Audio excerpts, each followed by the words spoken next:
Salsa solo footwork intermediate level. So let's start with a front double cross. So find your left leg.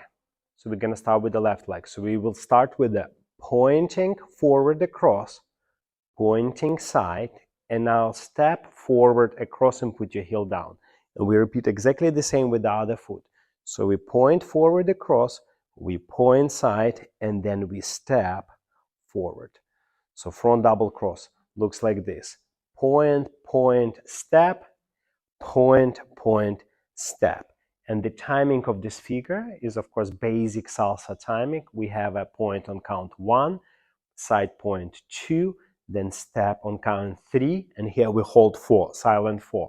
Then we point count 5, point count 6, step across count 7, hold count 8. So let's do a little bit faster. It goes like this. 1, 2, 3, 5, 6, 7. And now, of course, we would like to mention a little bit body actions. Whenever you do something, you want to engage your rib cage and hips. And because it's salsa, you want to have your legs slightly soft and use your body action, use your rib cage and hip to guide that leg. So if we add a little bit hip, which gonna guide that foot, and look like this. 1, 2, 3, 5, 6, 7. So this is a front double cross. So let's do movement number 2. It's called Suzy Q. So what is Suzy Q? Again, we're gonna start with our left leg. We're gonna cross our left leg in front of our right. Then we rock back on our right foot, and then we step on our front foot. So let's do it again. So you go step, rock, step. And we'll do exactly the same on the other foot. Step, rock, step. So this is Suzy Q.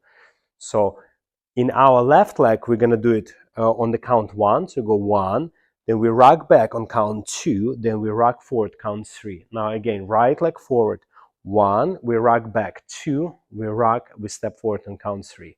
So this is Suzy Q.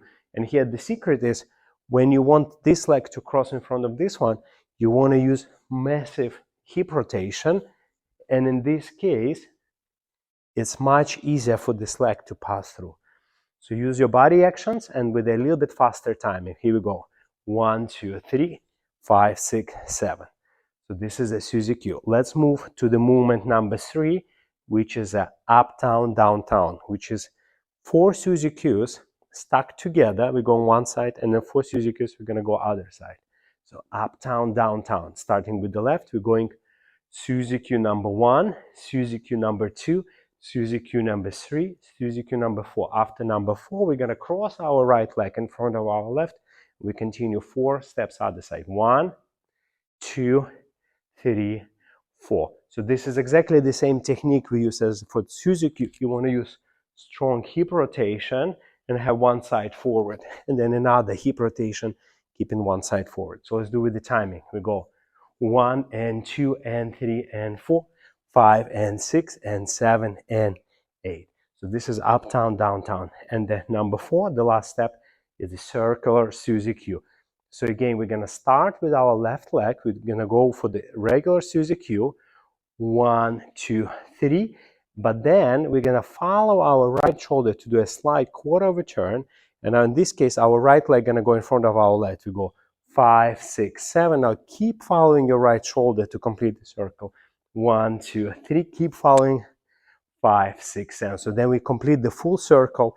That's why it's called circular Suzy Q. So let's do it again with the timing. 1, 2, 3, 5, 6, 7. 1, 2, 3, 5, 6, 7. And now let's try with the music.